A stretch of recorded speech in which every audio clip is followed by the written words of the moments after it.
Mis amados, bienvenidos y bienvenidas. Vamos a estudiar hoy la palabra de nuestro Dios. ¿Para qué?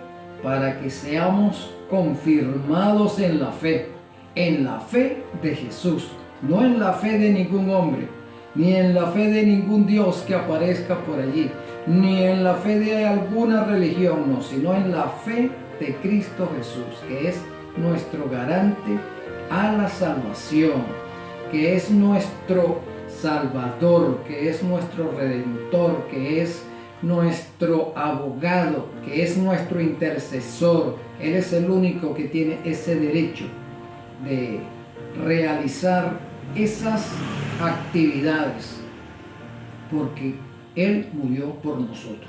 Es el único que tiene derecho. Así que hoy vamos a estudiar de eso y vamos a ver algunos errores que se mantienen dentro de la cristiandad desde hace algunos siglos, y como ya tiene muchos siglos ese error, la gente cree que ese error se ha convertido en verdad, y vamos a desenmascarar ese error hoy. Así que te invito a orar para ser iluminados por el Espíritu Santo. Querido y amantísimo Consolador, gloria sea a tu nombre, Señor. Te rogamos que por favor nos ilumines en el estudio de las Sagradas Escrituras, que nos des el don del discernimiento y también que nos ayudes a tomar decisiones en función de nuestra salvación y no, Señor, a dejarnos influenciar por doctrinas falsas y que piden a gritos que les entreguemos nuestras emociones y sentimientos y que los sigamos ciegamente. Impide eso, Señor nuestro, reprende al enemigo y glorifícate en nuestras vidas. En tu nombre bendito y amante Jesús, Dios nuestro, agradecemos estas bendiciones. Amén. Bien, mis amados, vamos a buscar en el libro de San Mateo, en el capítulo 26, y vamos a leer a partir del versículo 17, hasta el versículo 29. Allí el evangelista San Mateo describe la escena en que Jesús va a establecer un nuevo rito, o va a darle un nuevo significado a un rito que los hebreos venían observando desde el día en que fueron liberados del yugo egipcio. Ese rito lo conocemos como la fiesta de las Pascuas o de la Pascua.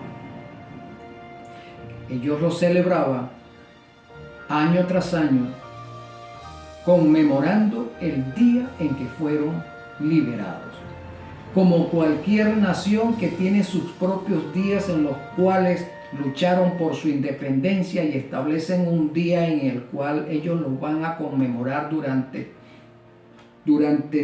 toda la vida y lo transmiten de generación en generación. Bueno, asimismo los judíos celebraban su día de independencia, celebraban su día de liberación, y fue establecido durante muchos siglos anteriores. En aquel momento, a partir de aquel momento en que Jehová Dios les dice que sacrificaran un cordero y con la sangre de ese cordero tiñeran los dinteles de las puertas para evitar que el ángel destructor entrara en ese hogar y diera muerte al primogénito de cada persona, de cada familia. Eso lo vamos a leer dentro de un momento.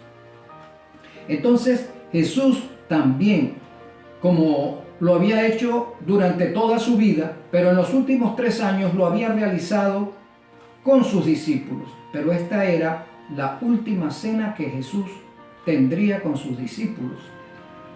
Y ahora Él va a establecer un nuevo rito a partir del rito de la Pascua. Vamos a ver cómo nos lo narra el evangelista San Mateo. Y dice: el primer día de la Pascua de los panes sin levadura, vinieron los discípulos a Jesús diciéndole: ¿dónde quieres que preparemos para que comas la Pascua? Y él dijo: id a la ciudad, a cierto hombre, y decidle: el maestro dice, mi tiempo está cerca, en tu casa celebraré la Pascua con mis discípulos. Y los discípulos hicieron como Jesús les mandó y prepararon la Pascua. Es decir, prepararon la reunión, prepararon el lugar para realizar su fiesta particular de liberación nacional. Podríamos decirlo así, la liberación nacional del pueblo hebreo. Entonces, año tras año, ellos celebraban esa fiesta. Sigue diciendo el texto: y cuando llegó la noche, se sentó a la mesa con los 12. Jesús llegó también al lugar de la reunión y junto con los 12 discípulos se sentaron a la mesa. Recordamos que la mesa que utilizaban en ese tiempo los hebreos no es la misma forma que nosotros utilizamos. Las mesas de ellos eran unas mesas muy bajitas, y entonces la sala se acomodaban alfombras y almohadones donde los invitados se reclinaban, y era una mesa bastante amplia donde se colocaban las insignias de su liberación, ¿sí? Porque esos panes ácimos tenían un significado.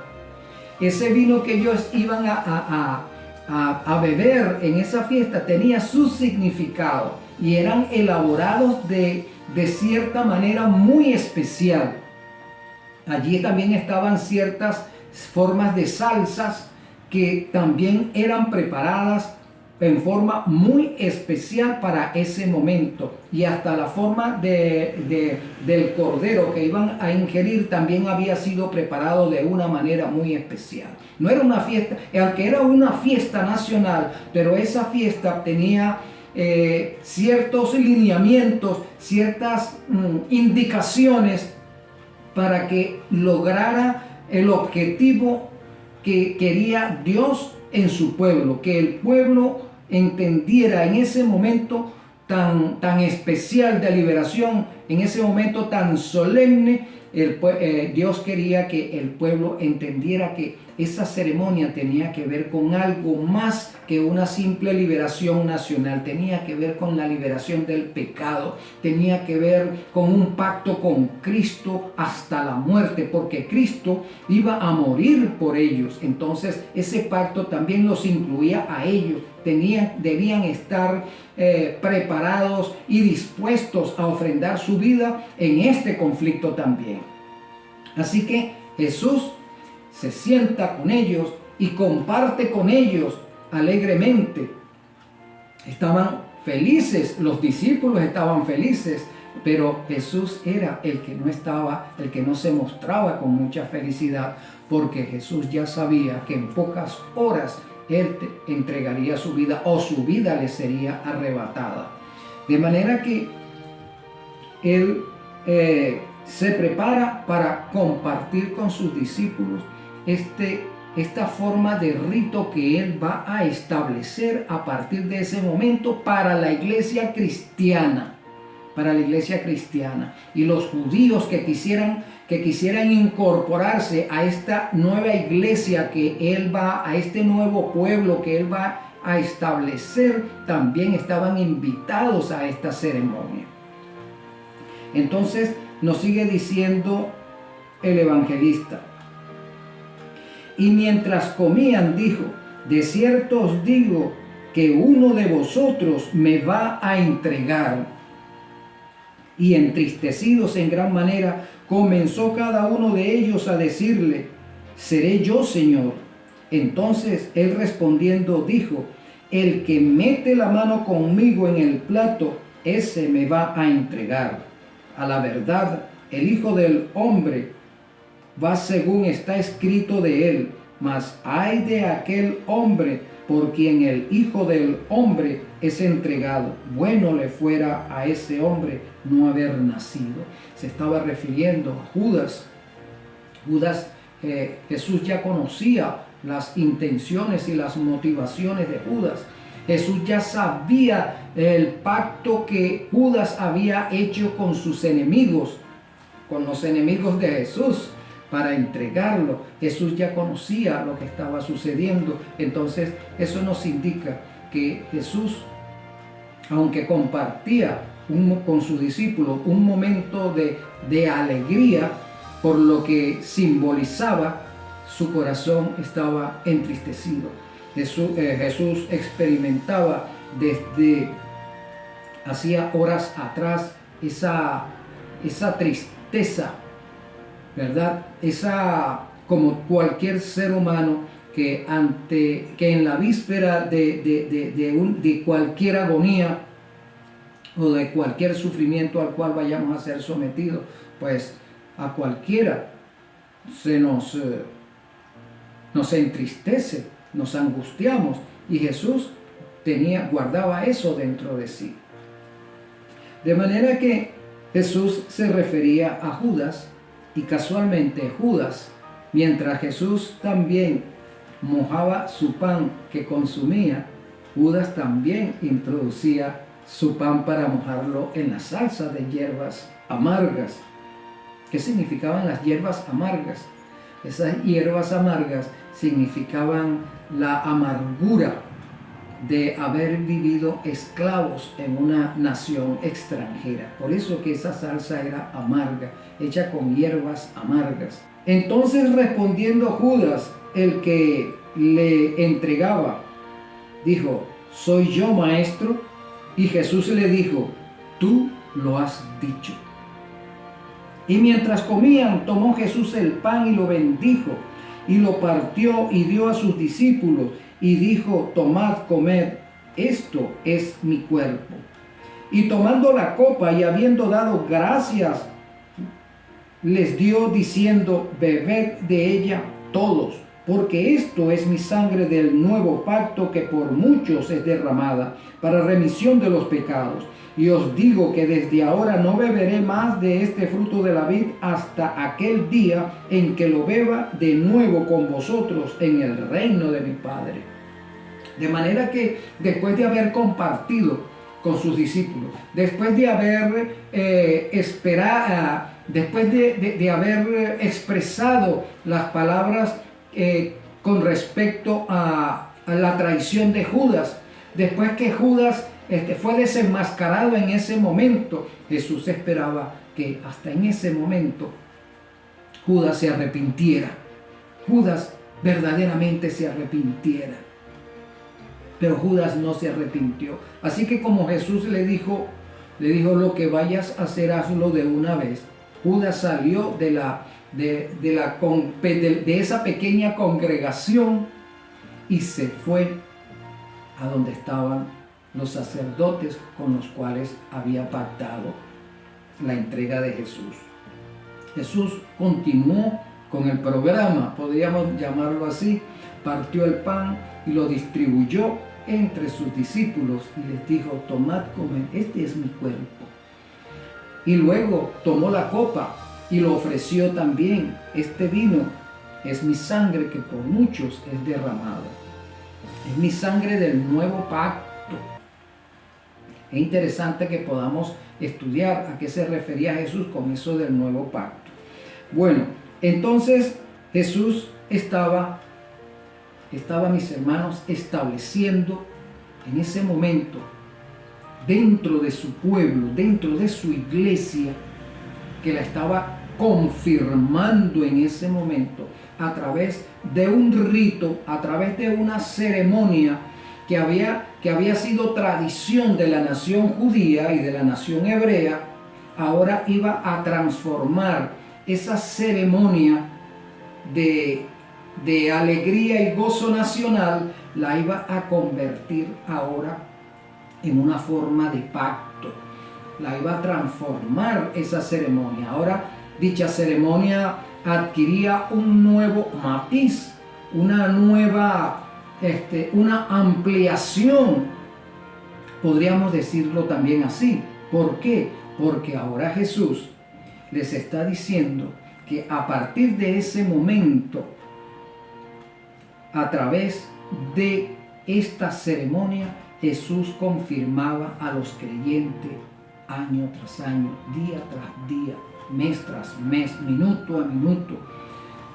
A través de esa ceremonia, Jesús quería hacerles notar que ya tenían que olvidarse de lo que era una tradición que ya no tenía ningún efecto salvífico en las vidas de esta nación, sino que se había convertido en una tradición muy superficial. Ahora, esta forma de rito establecido a partir de esa tradición cobraba un nuevo matiz. Ahora se ampliaba al hecho de que los discípulos tenían que pensar que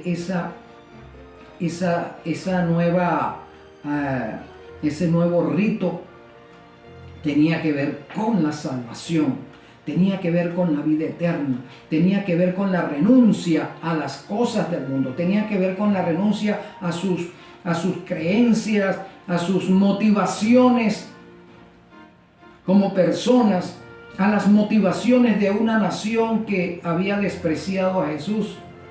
Entonces Jesús ahora tenía un nuevo pueblo. Su pueblo lo rechazaba, los sacerdotes lo rechazaron. Ahora Jesús establecía su iglesia, su pueblo, junto con sus amigos, aquellos hombres que él había preparado para que se encargaran de llevar adelante la batalla de la fe, con estos hombres que había preparado para que ellos se encargaran de ganar almas para su reino, ciudadanos para su reino. Entonces Jesús los confirmaba a través de este nuevo rito que él establecía a partir de un rito que se había convertido en una tradición. Recordamos pues que un rito es la sombra de algo mucho más grande, o sea, tiene un significado mayor.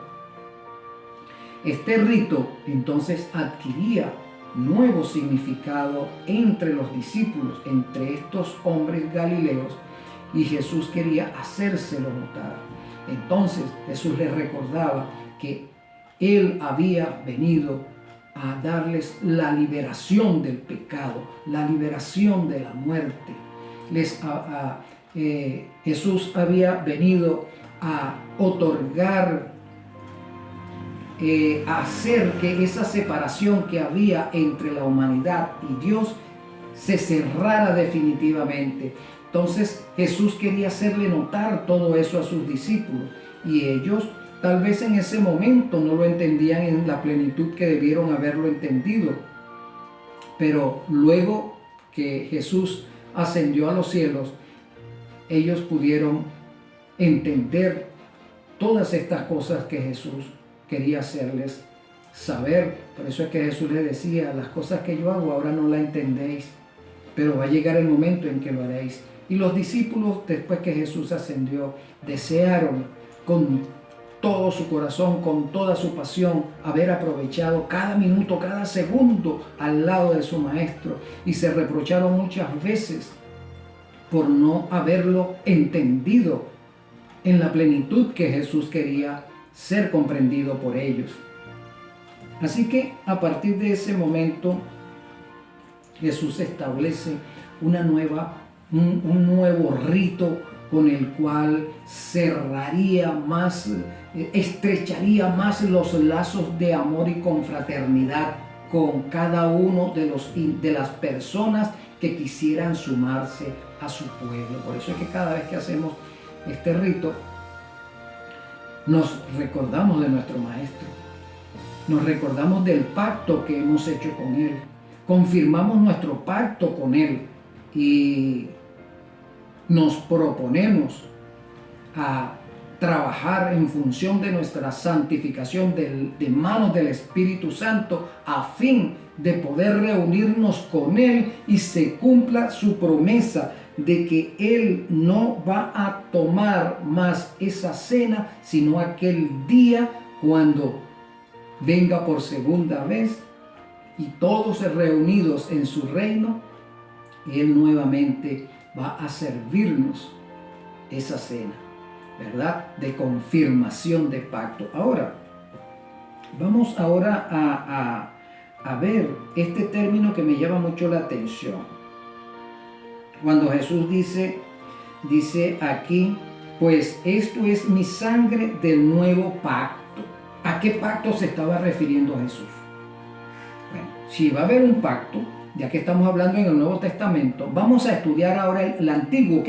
Vamos a ver si el Antiguo Testamento nos da alguna luz con respecto a algún pacto. Nota lo siguiente, en el libro de Isaías, en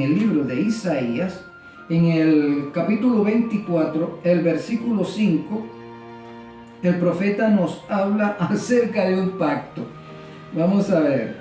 Y la tierra se contaminó bajo sus moradores porque traspasaron las leyes, falsearon el derecho, quebrantaron el pacto sempiterno. Entonces Jesús les está diciendo, está hablando ahora de un nuevo pacto. Quiere decir que había un antiguo pacto, que hasta ese momento funcionaba ese pacto. Recordando que ese pacto tenía que ver también con esta fiesta de la Pascua. Y por eso se reunían una vez al año para celebrar ese acontecimiento, el acontecimiento de la liberación. Y el Señor entonces les había dado leyes, porque ahí dice, traspasaron las leyes, falsearon el derecho, quebrantaron el pacto sempiterno. Por esta causa la maldición consumió la tierra y sus moradores fueron asolados. ¿Por qué? Por violentar las leyes, por violentar ese pacto. ¿A qué pacto nos estamos refiriendo? Porque el libro de Oseas, capítulo 6, también nos habla del mismo pacto. Ahora, nota lo siguiente. El libro de Jeremías nos habla también al respecto. Jeremías 31,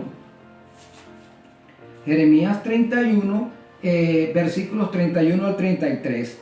Mira cómo dice: He aquí que vienen días, dice Jehová, en los cuales haré nuevo pacto con la casa de Israel y con la casa de Judá, no como el pacto que hice con sus padres el día que tomé su mano para sacarlos de la tierra de Egipto. Entonces el Señor Jesús está diciendo que hasta ese momento funcionaba o estaba vigente un antiguo pacto que estableció con su pueblo el día que los liberó de la esclavitud de Egipto. Porque ellos invalidaron mi pacto, aunque fui yo un marido para ellos, dice Jehová. Pero este es el pacto que haré con la casa de Israel después de aquellos días, dice Jehová. Daré mi ley en su mente y la escribiré en su corazón, y yo seré a ellos por Dios y ellos me serán por pueblo. Entonces, ¿qué pacto era el que el pueblo había invalidado? La ley de los 10 mandamientos. Ese era el pacto. Y el Señor lo había establecido desde el momento en que ellos fueron extraídos de la esclavitud de Egipto. Y el Señor le dio sus leyes en el monte Sinaí. Allí radicaba el pacto. Era el mismo pacto que había hecho con Abraham, con Isaac, con Jacob, que había hecho con Adán. El mismo pacto. Solamente que a lo largo de la historia Dios ha tenido que renovar el pacto. No porque el pacto haya tenido un defecto, no porque Dios se haya equivocado en alguna cláusula del pacto, sino porque los hombres nosotros hemos fallado vez tras vez en la observancia de ese pacto, en mantenernos firmes en la obediencia a ese pacto. Entonces el Señor, generación tras generación, renueva el pacto a los nuevos creyentes. Entonces Jesús está haciendo lo mismo, está renovando pacto con sus discípulos, pero les está abriendo mucho más una puerta de conocimiento, de que puedan ver mucho más allá la importancia del pacto, a través de este rito que Él está estableciendo. Entonces, ¿de qué era que estaba hablando Jesús? Un nuevo pacto, o sea, la confirmación del pacto. Quiere decir que estos emblemas del pan y del vino forman parte de ese pacto y nosotros nos comprometemos con Él a vivir en pacto, a vivir en sus leyes, porque Él dice que el nuevo pacto tiene que ver con sus leyes, ¿verdad? Vamos a leerlo nuevamente si es que queda alguna duda, alguna duda. Porque Él dice, llegarán días que haré nuevo pacto. ¿Cuáles eran los días que se estaba refiriendo Jehová aquí? A los días de Jesús, a los días del Verbo encarnado. Jesús está hablando, este es mi nuevo pacto. Entonces el profeta se está refiriendo a ese día en que Jesús establecería ese rito, en que le daría mayor amplitud a ese rito. Entonces el profeta se está refiriendo a ese momento, a esos días. Vendrán esos días y Jesús está hablando de un nuevo pacto. Entonces Jesús los trae de regreso otra vez a las palabras de Jeremías, cuando Jeremías dice, haré nuevo pacto con la casa de Israel. Jesús les está hablando de ese pacto que está hablando Jeremías. Haré nuevo pacto. Y no es como el viejo pacto que a partir de ese momento se convertía en un viejo pacto. ¿Pero por qué? ¿Porque el pacto fuera malo? ¿O porque el pacto tenía que fenecer? No, simplemente porque su pueblo había de ver una acción salvífica, una virtud salvífica en ese pacto. Y ahora lo observaban como una tradición, lo observaban como fiestas particulares nacionales, o lo observaban de una forma legal, sin que se efectuara en ellos una transformación del carácter, una transformación de su ser. Es decir, ese pacto ya había dejado de ejercer la santificación en las vidas de cada integrante de ese pueblo, pero no era porque el pacto no tuviera esa virtud salvífica, sino porque el pueblo ya lo había dejado de experimentar, se había alejado de esa virtud. Que eso es lo mismo que nos está sucediendo hoy en día. Observamos un rito, pero no experimentamos ningún cambio en nuestras vidas, porque vemos al rito como algo rutinario, como algo superficial. Dejamos de observar la profundidad que conlleva ese rito, esa profundidad que Jesucristo quería que sus apóstoles pudiesen experimentar en ese momento, y que muchos años después ellos pudieron realmente experimentar. Igualmente nosotros podemos nacer en la iglesia, pero realmente hemos nacido allí y vivimos allí. Nos vemos a nuestros padres, van a la iglesia, cantamos, oramos, tal, y qué sé yo, y vamos al templo y escuchamos las prédicas, pero llega un momento que esa rutina de esa liturgia deja de hacer en nosotros esa acción motivadora, esa acción santificadora, esa acción de compugimiento, de hacernos sentir pecadores y necesitados de un Salvador, deseosos de entrar a la vida eterna. Llega un momento que el creyente deja de experimentar eso. Por eso es que el Señor dice: haré con la casa de Israel un nuevo pacto. O sea, cada día, Cristo quiere que cada día nosotros experimentemos algo nuevo del pacto. Que veamos al pacto como algo nuevo, algo de todos los días, algo en lo cual podemos aprender, algo en lo que podemos ser quebrantados, algo en lo que podemos experimentar gozo, paz, esperanza. Eso es lo que el Señor quiere a través, en este caso, del rito de la Santa Cena. Y como acabo de decir, ese rito de Santa Cena no es solamente que lo vamos a hacer una vez al año, sino que debemos experimentarlo día tras día en nuestras vidas. Día tras día en nuestras vidas experimentamos ese rito. Por eso es que el rito es un símbolo. No puede ser algo literal como la Iglesia Católica pretende establecerlo desde el Concilio de Letrán. No. Día tras día experimentamos ese rito. Entonces, ese pacto tiene que ver, ese nuevo pacto tiene que ver con el establecimiento de Cristo en nuestros corazones y en nuestras mentes de sus leyes. Cristo va a establecer en nuestros corazones, en nuestra parte sensible, en nuestra parte emotiva, en nuestra parte sentimental. Va a imprimir ese sello, y en nuestras mentes la va a imprimir también nuestra parte intelectual, nuestra parte consciente, nuestra parte subconsciente. El Señor los va a imprimir ahí de tal manera que para el creyente es imposible separarse de esa ley. Para el creyente es imposible vivir si está alejado de esa ley. Para el creyente va a ser insoportable vivir si está alejado de esa ley, porque esa ley lo santifica, porque esa ley le recuerda constantemente que necesita un Salvador, y como no desea vivir lejos de su Salvador, entonces vive en ese nuevo pacto, haciendo que ese pacto permanezca vigente en su vida, permanece nuevo en su vida. Eso es lo que el Señor quería hacerle notar a sus discípulos, y quería hacerle notar a su pueblo en la antigüedad, y también quiere hacerle notar a su pueblo en la actualidad.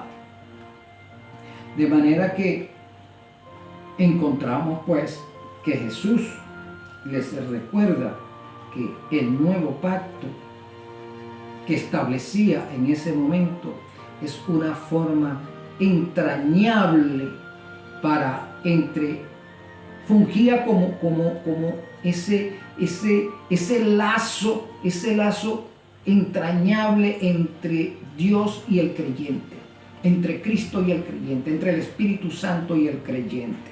Y también hay otro dato que quisiera compartir. Vamos a 1 Corintios, porque ahora del Antiguo Testamento vamos al Nuevo Testamento, y vamos a ver cómo San Pablo se expresa referente a este rito que el Señor Jesús estaba estableciendo para la iglesia cristiana.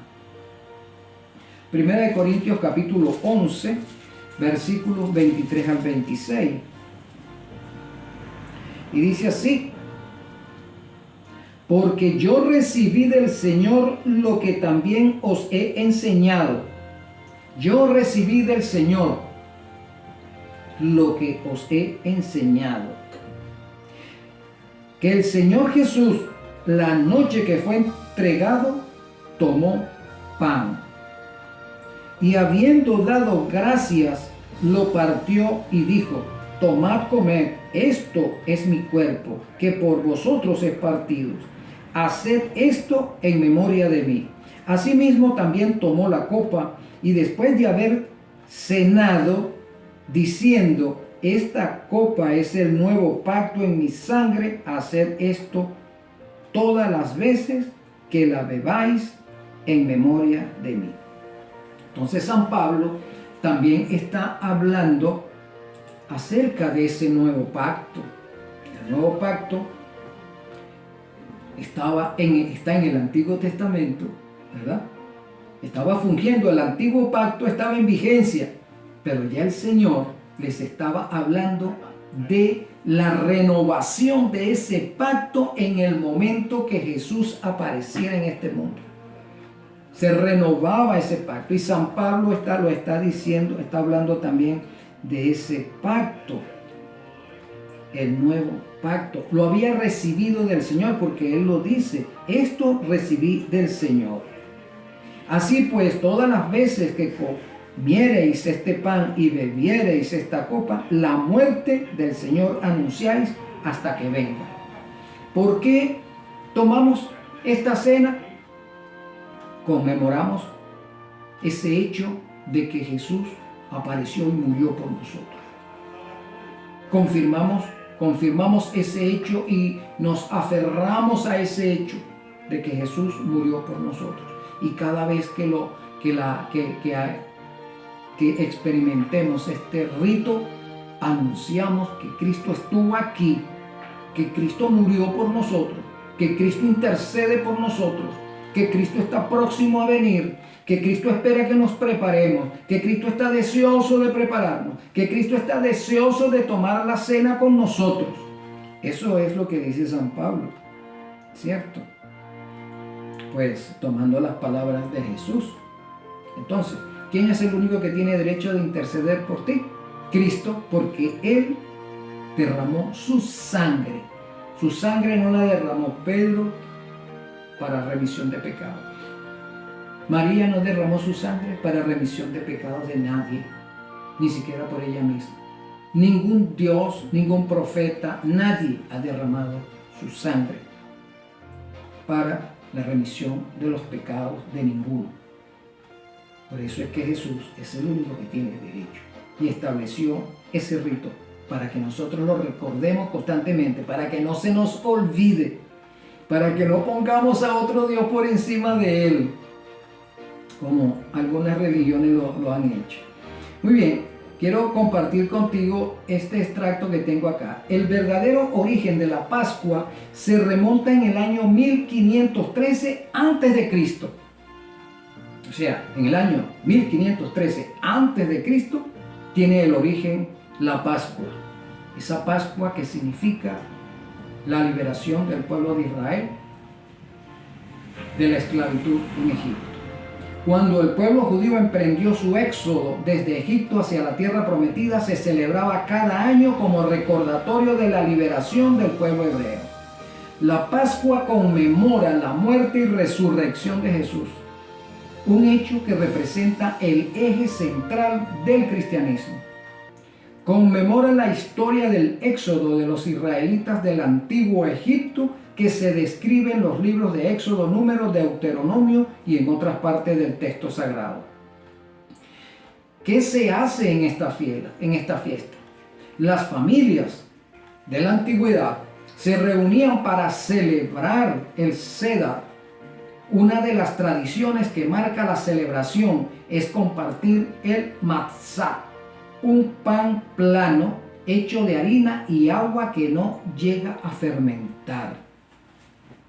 Nota lo siguiente, este pan que se utiliza para la Santa Cena no puede ser utilizando una harina de trigo que haya sido, que tenga componentes químicos. Debe ser integral, ¿verdad? No puede tener componentes químicos, no puede tener leudante, porque en este caso la palabra leudante es un símbolo de pecado, es un símbolo, y ahí tenemos el primer dato de la Cena del Señor, que no puede ser literal como la transustanciación lo presenta, como lo presenta el papado, que hacen de la cena que el sacerdote tiene el poder de convertir el pan en la carne verdadera de Cristo y al vino convertirlo en verdadera sangre de Cristo. Eso es una blasfemia. Eso es una blasfemia. Un pecador no tiene tal poder. Cristo no le otorgó ningún a ningún pecador esa virtud o ese poder de convertir un pan en su propia carne o un vino en su propia sangre. Es un pecado, es una blasfemia, hermano. Entonces, las familias se reunían tradicionalmente para compartir ese momento de la Pascua, para recordar que fueron esclavos alguna vez y que Jehová les había hecho hombres y mujeres libres, les había entregado una porción de tierra donde se establecieron como nación, que Jehová les había dado, los había organizado como nación, que Jehová les había dado una constitución nacional, que son sus leyes, las 10 de los 10 mandamientos, que Jehová les había dado leyes sanitarias, que Jehová les había dado leyes civiles, que Jehová les había dado todo. Eso era el objetivo del Señor, que el pueblo recordara ese momento. Todo el bienestar que disfrutaban era proveniente de Jehová, su Dios, si se mantenían en pacto, si se mantenían en pacto. Entonces, ese pan que se utilizaba para la Pascua tenía que ser un pan sin fermento, sin químicos aditivos, adicionales, mejor dicho.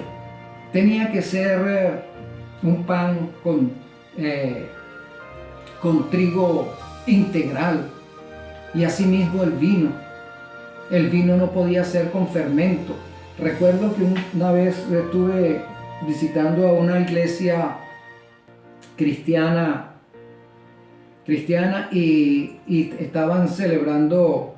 Tenían la costumbre de, antes de comer, en el transcurso de su culto, pues, y eso lo hacían todos los domingos hacían eso. No es que está mal, pero llega un momento que se convierte en una tradición, en algo banal. Por eso es que es mejor hacerlo, no todos los domingos. Bueno, es que ellos se adoran el día domingo en esta congregación. Y yo fui de visita un día, y tenía algunas amistades allí, de manera que cuando supe que el vino que estaban tomando era un vino con alcohol.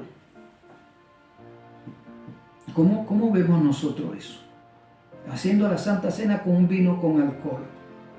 El alcohol allí representa pecado, hermano, y recordamos que Cristo fue inmaculado, es inmaculado. Cristo no tiene imperfecciones. Entonces, Cristo no tiene pecado.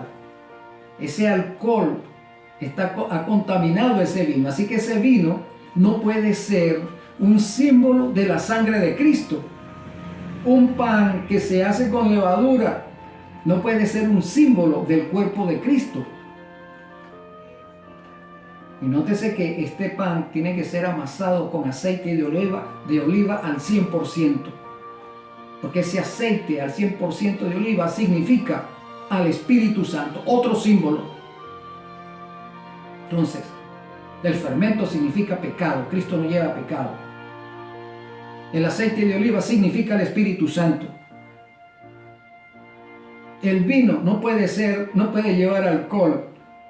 El vino tiene que ser preparado de una manera especial.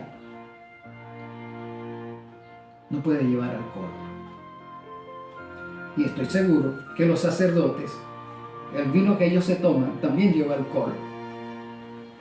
Y se lo toman ellos solos, no lo comparten con la feligresía. Y la palabra nos dice que Jesús lo compartió.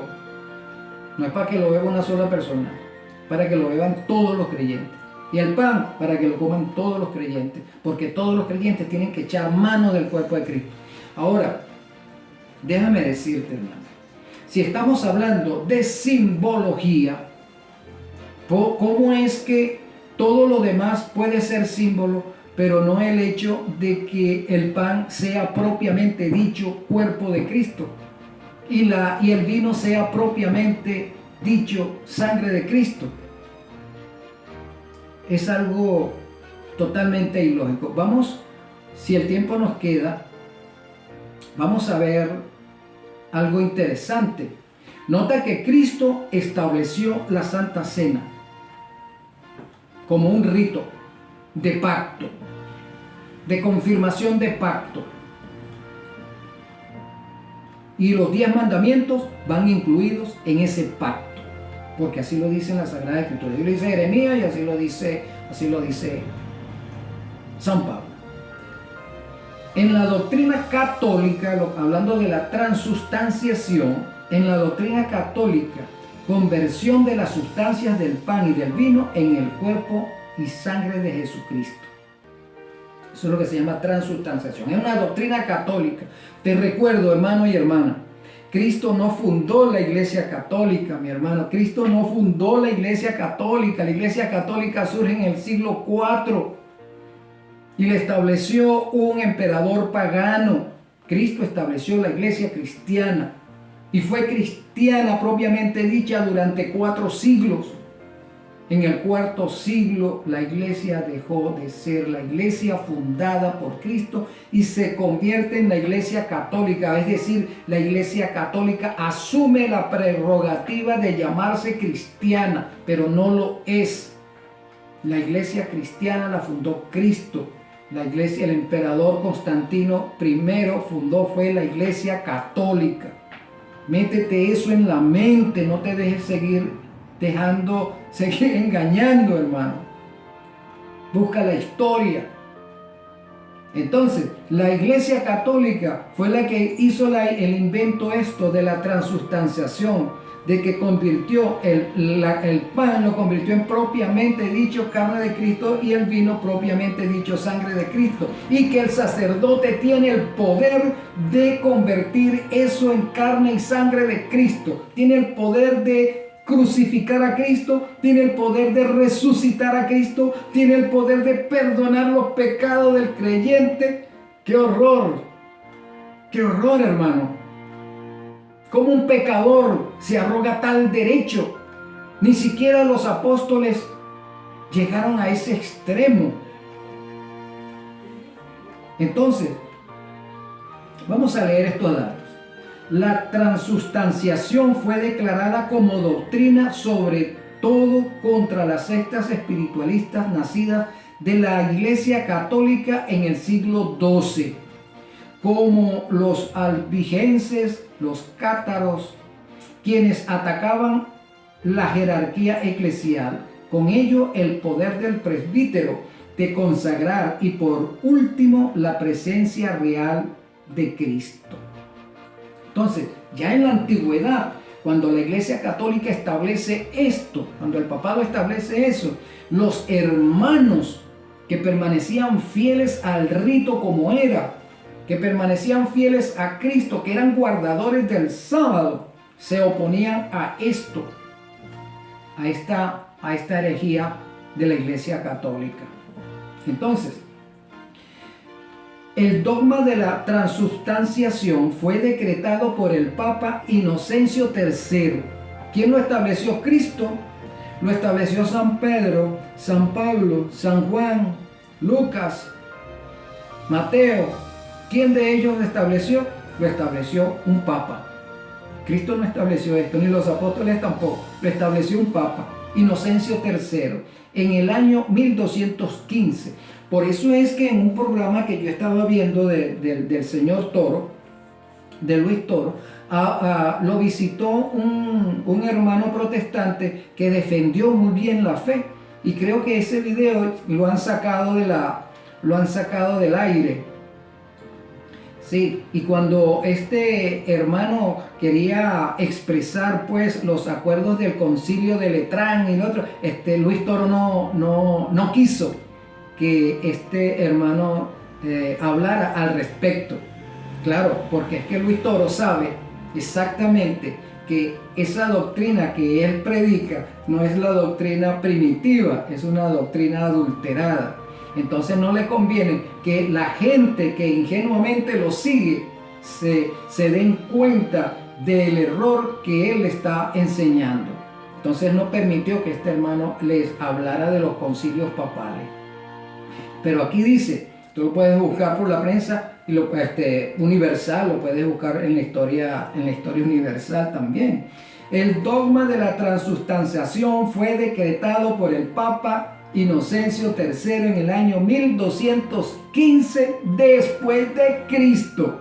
Sí, y enseña que es un decreto de la Iglesia Católica y tiene tres años consecutivos mediante el proceso que se llevó a cabo para establecer este dogma.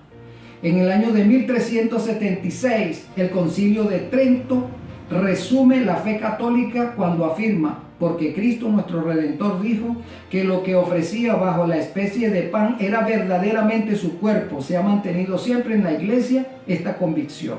O sea, el año 1376. Luego en el año 1492 vuelve a confirmarse esa herejía. Y en el año 1413 vuelve a confirmarse la herejía, hasta que finalmente en el Concilio de Trento este Papa lo establece. Pero también hay otro Papa que confirma esta doctrina.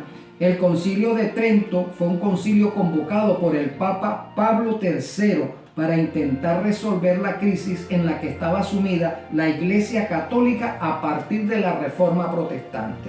Entonces la Iglesia Católica se vio en un tremendo apuro cuando surge el protestantismo. No podía retener a sus feligreses, así que tuvo que tomar acciones para evitar que sus feligreses se escaparan hacia los movimientos protestantes, hacia los movimientos de reforma que se habían suscitado a partir de las 95 tesis que Martín Lutero clavó en las puertas de la Catedral de Wittenberg. Entonces fíjate, entre 1545 y 1563 se realizaron un total de 25 sesiones plenarias en las que se trataron todos los puntos de la doctrina y la disciplina eclesiástica. Los temas fueron discutidos por comisiones supervisadas por los legados pontificios y aconsejadas por especialistas, en su mayor parte por jesuitas, designados por los pontífices. Las resoluciones emanadas de estas sesiones fueron aprobadas por el Papa Pío IV el 24 de enero de 1564. ¿Y quiénes estaban detrás de todo eso? Los jesuitas, los que inventaron la Santa Inquisición y torturaron y mataron cristianos. Eran los que sesionaban allí y autorizaban, los jesuitas. Y finalmente el Papa Pío IV, el 24 de enero de 1564, culmina dándole su sello de aprobación a esta doctrina. Repito, ¿la estableció Cristo o la establecieron los papas?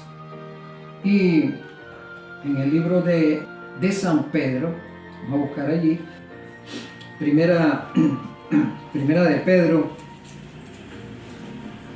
vamos a ver lo que dice San Pedro, capítulo 3, versículo 18. Mira lo que dice San Pedro, el hombre que el catolicismo dice que es la roca sobre la cual Cristo fundó al catolicismo. Fíjate, 3:18. Si no, santificad a Dios el Señor en vuestros corazones y estad siempre preparados para presentar defensa con mansedumbre y reverencia ante todo el que os demande razón de la esperanza que hay en vosotros. Porque también Cristo padeció.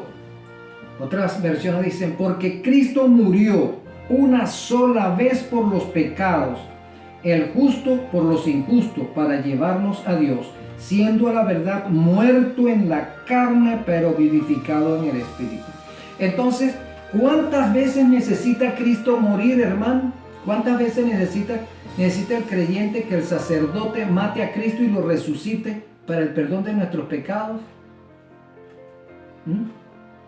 San Pedro está diciendo que Jesús solamente necesitó morir una sola vez, pero los sacerdotes dicen que en su misa, en la transustanciación, ellos le dan y le quitan la vida a Jesús las veces que ellos quieran.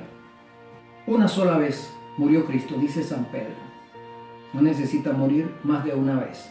no necesita que en cada misa Jesús muera, porque ya Jesús murió una sola vez. Entonces alguien dice, no, pero es que ese es un símbolo. Entonces ahora sí es un símbolo. Primero no es un símbolo. Pero cuando se le da la evidencia del error, entonces dice, no, es un símbolo. No, hermano, por favor.